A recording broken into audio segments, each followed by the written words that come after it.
نام پیش کریں گے۔ الصلاۃ والسلام علیک یا سیدی یا رسول اللہ وعلی آلک واصحابک یا سیدی یا حبیب اللہ۔ گفتگو آگے شروع کرنے سے پہلے اصل میں جو شخص یہاں مائک پہ بول رہا ہوتا ہے، ہم وہاں بیٹھے دیکھ رہے تھے، نعت خوان حضرات بھی جو نعت شریف پڑھ رہے ہیں، اس کو بہت اچھی آواز آتی ہے اسپیکر سے، آپ کی نہیں آتی، اور وہ سمجھتا ہے کہ شاید آپ سارے پڑھ رہے ہیں، حالانکہ کوئی نہیں پڑھ رہے ہوتے۔ تو یہ اتنا بڑا بہترین اجتماع ہے، بڑی محبت والا۔ یہ نعت پاک کو سنتے ہوئے آغاز میں جو نعت خوانان گرامی نے صلاۃ و سلام پڑھنے کے لیے آپ سے گزارش کی ہے، وہ بھی بس ایسی ہی تھی، اور مجھے بھی ایسے ہی لگا جیسے اسپیکر کی آواز آ رہی ہے، اب سب کی آ رہی ہے، لیکن لگتا تھا کہ شاید نہیں آ رہی ہے۔ بڑی محبت سے، بڑے شوق اور ذوق سے یہ ابھی آواز ہے جی، چشتیوں والے ذوق سے، جی چشتیوں والے ذوق سے صلاۃ و سلام پڑھنا ہے۔ صلی اللہ علیک یا رسول اللہ وسلم علیک یا حبیب اللہ۔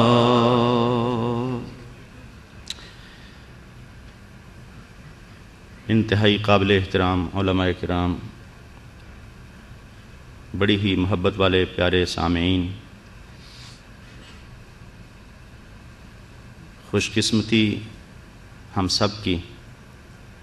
اور دنیا کی زندگی میں خوش بختی کی یہ سعادتیں کہ بلا شک و شبہ ایک انتہائی کامل برگزیدہ خانوادہ مصطفیٰ سے نسبت رکھنے والے، ان کو اہل علم نے جو بھی القاب دیے ہیں، بلا شبہ وہ بلا مبالغہ ان کے وہ حقدار تھے۔ حضرت صاحبزادہ مرشد کامل شیخ سید نصیر الدین نصیر رحمۃ اللہ تعالی علیہ، خوش بختی ہم سب کی یہ کہ اتنی عظیم روحانی، علمی اور مقبول بارگاہ شخصیت کی نسبت میں منعقد ہونے والی اس مبارک محفل میں ہم سب کو حاضر ہونے کی سعادت حاصل ہوئی ہے۔ ایسی محافل، ایسے نسبتوں والے اجتماعات اصل میں یہی زندگی کا حاصل ہیں۔ حضرت صاحبزادہ پیر سید نصیر الدین نصیر شاہ صاحب رحمۃ اللہ تعالی علیہ، یہ جتنا محدود وقت ہے جس میں یہ گفتگو سمیٹنی ضروری ہے، یہ ان کی ذات سے انصاف نہیں ہے، ان کے اوصاف کا بیان کرنے کے لیے ناکافی وقت ہے۔ محض نیت اور ارادہ ہم سب کا یہ ہونا چاہیے کہ اس محفل کی نسبت سے سننے اور سناتے ہوئے ہم صرف اپنا تعلق جوڑنا چاہتے ہیں، حق نہیں ادا کرنا چاہتے، نہ کر سکتے ہیں۔ ہم صرف اپنا تعلق جوڑنا چاہتے ہیں ان شخصیات کے ساتھ، ان نسبتوں اور عظمتوں کی حامل اور اللہ پاک کے خاص عنایات کے سائے میں زندگی گزارنے کا درس دینے والی شخصیات کے ساتھ کہ جن سے جڑا ہوا تعلق صرف اس دنیا میں نہیں، قبر میں اور حشر میں کام آتا ہے۔ یہاں تو اس کے فوائد ہم مشاہدہ کر ہی نہیں سکتے کہ نسبتوں کے نتیجے میں ملتا کیا ہے۔ یہاں ہماری خواہشات دنیا کی ضروریات تک محدود رہتی ہیں۔ اصل ان مجلسوں میں بیٹھے ہوئے گزرے ہوئے لمحات کی قدر و قیمت کا اندازہ اس وقت ہوگا جب دنیا کی زندگی کی یہ آنکھیں بند ہوں گی اور قبر کے منزل اور مرحلے میں پہنچیں گے، پھر پتہ چلے گا کہ اللہ کے بندوں کی نسبتوں سے سجی ہوئی محفلوں میں بیٹھنے کی قیمت کیا ہوتی، اور اس میں کوئی شک و شبہ نہیں رہنا چاہیے۔ حضرت صاحبزادہ پیر سید نصیر الدین نصیر رحمۃ اللہ تعالی علیہ، یقینی بات ہے آپ سب کے جذبات ایک سے ایک بڑھ کر ہوں گے۔ ایک چلتی پھرتی علمی روحانی شخصیت کے بارے میں جب یہ سوچ آتی ہے کہ وہ ہم میں سے جدا ہو گئے ہیں، تو یقیناً اگر یہ بلا مبالغہ بات ہے کہ یہ کلیجہ منہ کو آتا ہے کہ ہم ایک اتنی بڑی سرپرستی سے دنیا کی اس زندگی میں بظاہر محروم ہوئے ہیں۔ یہ وہ لوگ ہیں جن کی عظمت اور شان اللہ پاک نے قرآن حکیم میں اس انداز سے بیان فرمائی ہے، اور یہ لوگ قیامت تک استقامت فی الدین اور اللہ پاک کے لائے ہوئے بھیجے ہوئے اس دین حنیف کی استقامت کی شہادت بن کر اس دنیا میں زندہ رہے ہیں، اور اس استقامت کے نتیجے میں ملنے والی اللہ پاک کی خاص عنایات کی دلیل بن کر اس دنیا میں زندہ رہے ہیں۔ حاضرین محترم، انسانی زندگی کے کتنے پہلو ہو سکتے ہیں۔ محنت کرے تو وہ عالم بن سکتا ہے، شاعر بن سکتا ہے، حافظ بن سکتا ہے، قاری بن سکتا ہے، بزنس مین بن سکتا ہے، بہت کچھ بن سکتا ہے، لیکن وہ بندہ کتنا خوش قسمت ہے جس کی پہچان دنیا میں یہ ہے کہ یہ قرآن و حدیث کا عالم تھا، یہ رسول اللہ صلی اللہ علیہ وسلم کے روحانی فیض کا امین تھا اس دنیا میں، یہ رسول اللہ صلی اللہ علیہ وسلم کی شان میں کہنے والی زبان کا مالک تھا، جو نعت اور شعر کی صورت میں سنت حسان ابن ثابت ادا کرنے والے تھے۔ یہ اس دنیا میں کوئی سمجھ نہیں آتی، ہمہ جہت شخصیت بہت خال خال ملتے ہیں لوگ جو بیک وقت، یہ لفظ تو اب ویسے ہی کچھ معیوب ہو گیا ہے لوگوں کی نظر میں، یہ پیر صاحب کا ہونا، لیکن اللہ تعالیٰ کروڑوں رحمتیں نازل کرے صاحبزادہ سید پیر نصیر الدین نصیر شاہ صاحب رحمۃ اللہ تعالیٰ علیہ کی تربت انور پر، کہ جن کی وجہ سے اس پیری کی دنیا میں لاج رہ گئی ہے، وگرنہ شاہینوں کے اس نشیمن پر جن جہال نے قبضہ کر لیا ہے، اور پیری محدود ہو کے رہ گئی ہے دم اور تعویذ تک، اور پیری محدود ہو کے رہ گئی ہے صرف پیر صاحب کا بیٹا ہونے تک، اس بندے کے ذریعے اللہ پاک نے وہ شان ظاہر کی ہے کہ اصل اہل حق اور اہل معرفت کے وارث یہ لوگ ہیں جو قرآن و حدیث کے عالم ہوتے ہیں۔ اہل معرفت کے اصل جانشین یہ لوگ ہیں جو رسول اللہ صلی اللہ علیہ وسلم کے دین کے مبلغ ہیں آگے،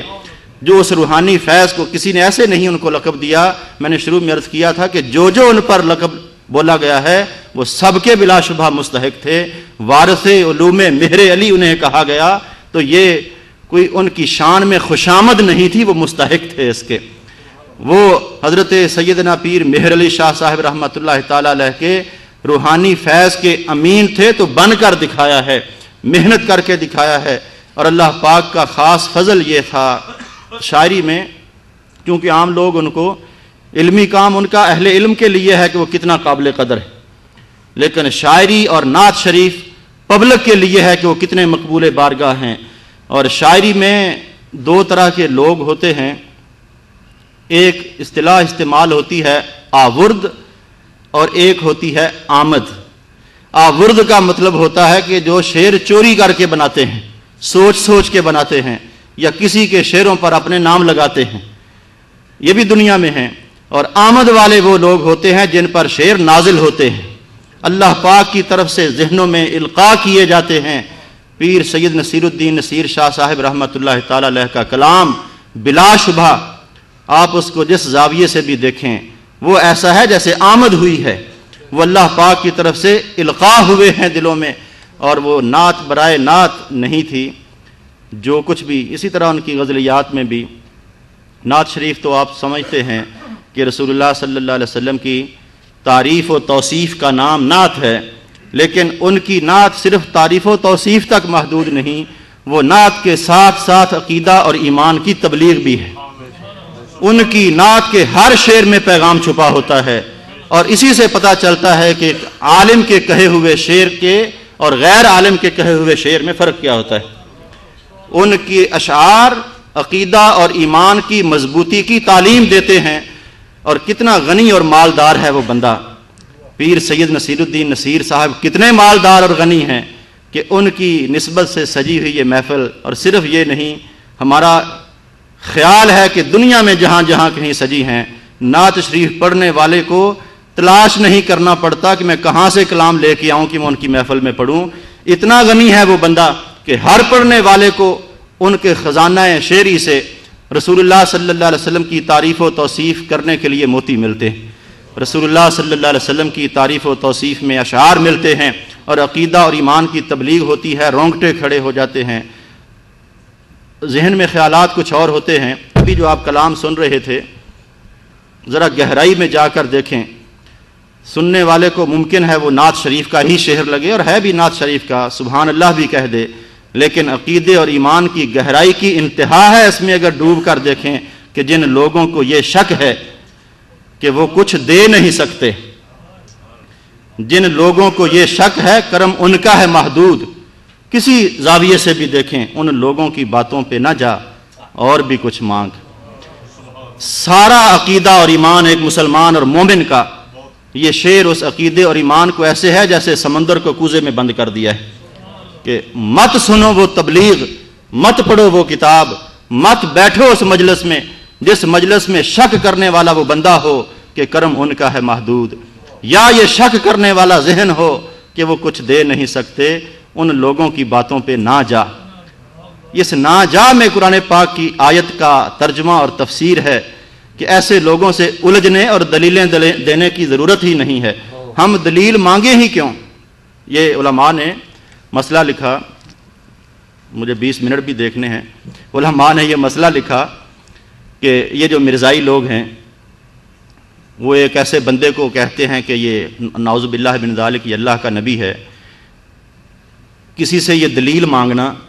کہ تمہارے پاس کیا ثبوت ہے کہ یہ نبی ہے، یہ دلیل مانگنا بذات خود کفر ہے۔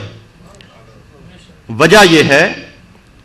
کہ اگر ہو ہی نہیں سکتا تو دلیل کس چیز کی؟ جب یہ ایمان ہے کہ نبی ہو ہی نہیں سکتا، دلیل تو وہاں مانگیں جہاں یہ خدشہ ہو کہ اگر دلیل مل گئی تو ہو جائے گا۔ یہ باقاعدہ مسئلہ ہے کہ کسی سے یہ ثبوت مانگنا کہ بتاؤ تمہارے پاس ثبوت کیا ہے کہ تم نبوت کا دعویٰ کرتے ہو، یہ ثبوت مانگنا بذات خود کفر ہے، اپنا ایمان ضائع ہو جاتا ہے۔ ثبوت تو وہاں مانگیں جہاں خدشہ ہو، تو ثبوت تو ان سے مانگیں جہاں پہ خدشہ ہو کہ وہ کچھ دے سکتے ہیں کہ نہیں دے سکتے۔ جب ایمان یہ ہے کہ رسول اللہ صلی اللہ علیہ وسلم اس دنیا میں اللہ تعالیٰ کے خزانوں کے امین ہیں اور خزانوں کے مالک ہیں، اور پھر کوئی کہے کہ وہ دے سکتے ہیں یا نہیں دے سکتے، اور اس کہنے والے اور سوچنے والے سے پوچھیں کہ کیا ثبوت ہے کہ وہ دے سکتے ہیں کہ نہیں، یہ ثبوت مانگنا بذات خود اپنے ایمان میں شک ظاہر کرنے والی بات۔ جب ہمیں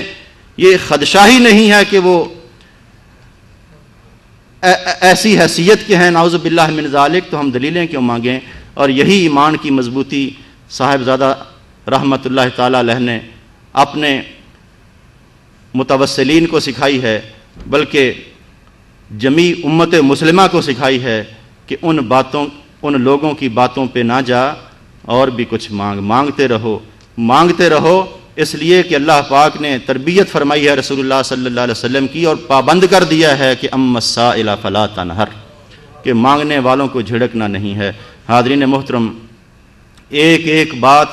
صاحبزادہ پیر سید نصیر الدین شاہ صاحب رحمۃ اللہ تعالیٰ علیہ کی کسی شعر کو پکڑ لیں تو، کسی نثر کی ایک جملے کو اختیار کر لیں، گفتگو کا عنوان بنا لیں تو وہ ختم ہونے میں نہیں آتی، لیکن ایک کیفیت جس کا وہ دنیا میں بیان کر گئے، سب نے قبر کے مرحلے سے گزرنا ہے، سوال و جواب کا وہاں پہ مرحلہ آنا ہے۔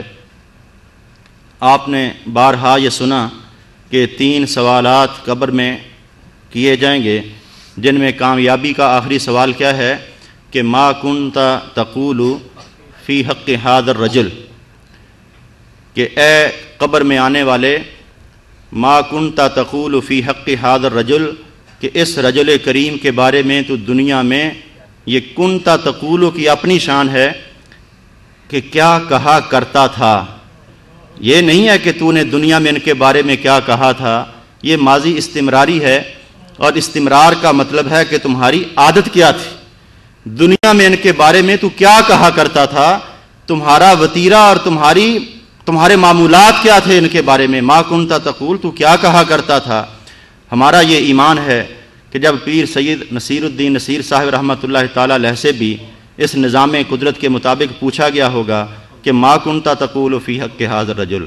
کہ اس رجل کریم کے بارے میں تو دنیا میں کیا کہا کرتا تھا، تو ان کی زبان پہ کیا کچھ